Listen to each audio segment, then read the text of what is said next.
Hello friends, स्वागत है आपका आपके अपने यूट्यूब चैनल गौसिया ज्ञान भंडार में। और मैं हूं आपकी दोस्त गौसिया यूबी। एंड एज यू नो कि हम लोग 3000 सेंटेंस की सीरीज़ में इंग्लिश एज इट इज़ सीख रहे हैं, यानी कि हिंदी सेंटेंसेस मैं आपको बताती हूँ, साथ साथ आपको इंग्लिश प्रोवाइड करती हूँ। 2-3 बार हम लोग सेंटेंस को रिपीट करते हैं और इसकी प्रैक्टिस करते हैं। इससे क्या होगा, हम लोगों के पास में मटेरियल होगा इंग्लिश बोलने के लिए और हमारा माइंड जो है वो ब्लैंक नहीं होगा इंग्लिश बोलते हुए। तो गाइज़, अगर आप लोग मेरे चैनल पर नए हैं और आप लोगों ने चैनल को सब्सक्राइब नहीं किया है तो जल्दी से चैनल को सब्सक्राइब कीजिए। वीडियो अगर पसंद आए तो इसे लाइक ज़रूर कीजिएगा और शेयर करना भी मत भूलिएगा। तो गाइज़, बिना टाइम वेस्ट किए हुए चलते हैं आज की वीडियो की तरफ, सीख लेते हैं आज के सेंटेंसेस को। तो पहला सेंटेंस है हमारा, it is written in the Quran, या फिर आप भगवद गीता, मतलब किसी के बारे में भी आप कह सकते हैं। अगर आपको कहना है कि ये पवित्र कुरान में या फिर भगवद गीता में लिखा हुआ है, ठीक है, कहते हैं ना बहुत सारी चीज़ें कि भगवद गीता में लिखा है या फिर कुरान में लिखा है, तो कैसे बोलेंगे इस लाइन को, इस सेंटेंस को कैसे बोलेंगे? It is written in the Quran या फिर it is written in the Bhagavad Gita.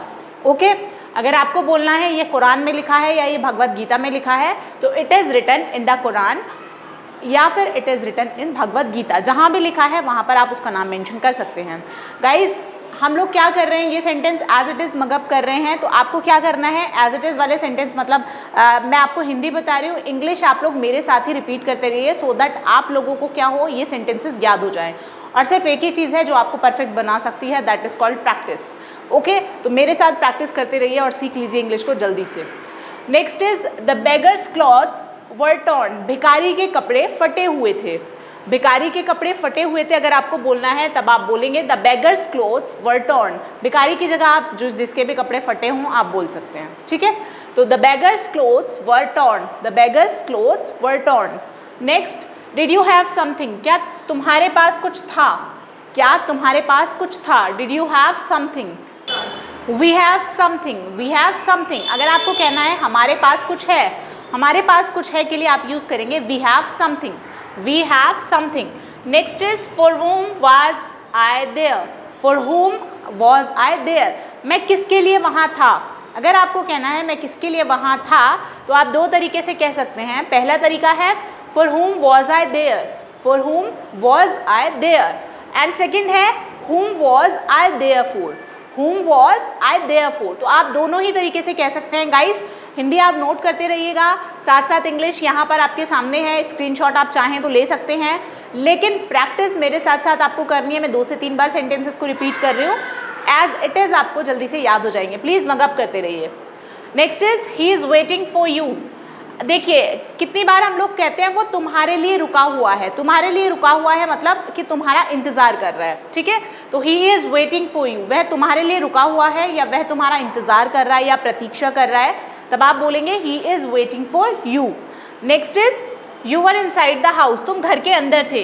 You were inside the house, you were inside the house, तुम घर के अंदर थे। Next is Ram is standing beside me, या Ram is standing next to me, दोनों ही आप बोल सकते हैं। दैट मीन्स कि राम मेरे पास खड़ा था, कहता है ना राम मेरे बगल में खड़ा था या राम मेरे पास खड़ा था, तो इसके लिए आप यूज़ करेंगे Ram is standing beside me and Ram is standing next to me. Okay, दोनों में से कुछ भी यूज़ कर सकते हैं। Next is the worship of lord Rama is famous here, यानी कि भगवान राम की पूजा यहाँ फेमस है। होता है ना अलग अलग जगहों पे अलग अलग भगवान की पूजा जो है वो फेमस होती है, तो जिस भी भगवान की पूजा जहाँ फेमस है आप उनका नाम यहाँ मेंशन कर सकते हैं। मैंने यहाँ पर कहा है the worship of lord Rama is famous here, यानी कि भगवान राम की पूजा यहाँ पर फेमस है, ठीक है, प्रसिद्ध है। Next is I never shake the responsibilities, I never shake the responsibilities, मैं जिम्मेदारियों से कभी जी नहीं चुराती हूँ, मैं कभी जिम्मेदारियों से जी नहीं चुराती हूँ। अगर आपको ऐसा बोलना है तो आप यूज़ करेंगे I never shake the responsibilities, I never shake the responsibilities. Okay, next I am not shirking the work, मतलब मैं काम से जी नहीं चुरा रही हूँ। अगर आपको बोलना है मैं काम से जी नहीं चुरा रही हूँ, so I am not shirking the work, I am not shirking the work. Next is adversity tries one's patience, adversity tries one's patience, यानी कि जो मुसीबतें आती हैं वो धैर्य को परखती हैं, ठीक है, जो मुसीबतें आती हैं वो हमारे धैर्य को परखती हैं।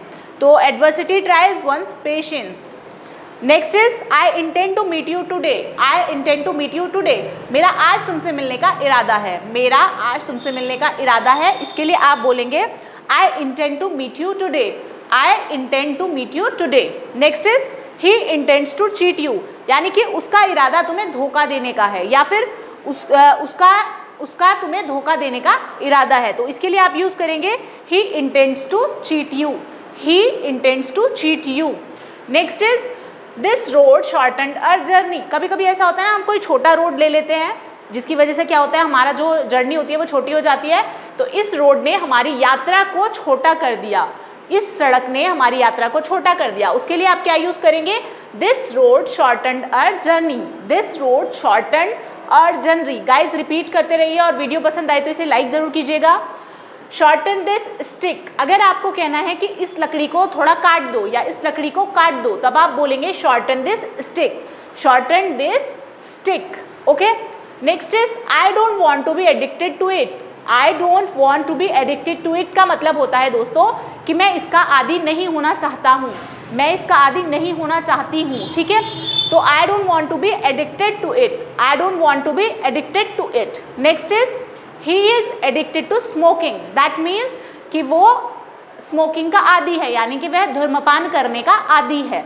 तो he is addicted to smoking, he is addicted to smoking. Next is what a fragrance, what a fragrance, जब आपको बहुत अच्छी सी खुशबू आती है तो उसके लिए हम बोलेंगे कि कितनी अच्छी खुशबू है या कितनी बढ़िया खुशबू है, तो उसके लिए आप यूज करेंगे what a fragrance, what a fragrance. Next is the fragrance of this flower is very nice, the fragrance of this flower is very nice, यानी कि इस फूल की खुशबू जो है बहुत अच्छी है, बहुत प्यारी है। ठीक है, तो इसके लिए आप यूज़ करेंगे the fragrance of this flower is very nice.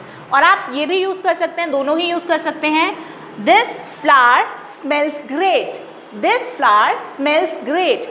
Okay, तो दोनों ही आप यूज़ कर सकते हैं। Next is why are our desires these many, कि हमारी इच्छाएं क्यों इतनी ज़्यादा हैं, हमारी इच्छाएं क्यों इतनी ज़्यादा हैं। तो why are our desires these many, why are our desires these many. Okay, next is why are you so, तुम ऐसे क्यों हो। अगर हमें किसी को कहना है कि तुम ऐसे क्यों हो तो हम लोग बोलेंगे why are you so, why are you so. Next is who has money, who has money, पैसा किसके पास है। ठीक है, पैसा किसके पास है। Next is do you not have brain, do you not have brain या फिर don't you have brain, do you not have brain या फिर डोंट यू हैव ब्रेन, क्या तुम्हारे पास दिमाग नहीं है। अगर आपको किसी को कहना है क्या तुम्हारे पास दिमाग नहीं है तो उसके लिए आप बोलेंगे do you not have brain. Next, how many sons does he have, उसके पास कितने बेटे हैं, उसके पास कितने बेटे हैं अगर आपको पूछना है तब आप बोलेंगे how many sons does he have, how many sons does he have. अगर आपको बोलना है, पूछना है कि तुम्हारे पास कितने बेटे हैं, ठीक है, तो हाउ मैनी सन्स यहाँ पर डू यू हो जाएगा, do you have, how many sons do you have. Next is you are worse than I, तुम मुझसे भी बेकार हो। ठीक है, मतलब तुम मेरे से ज़्यादा बेकार हो, तो you are worse than I, you are worse than I. Next is Ram better than me, क्या राम मुझसे अच्छा है, is Ram better than me, क्या राम मुझसे अच्छा है।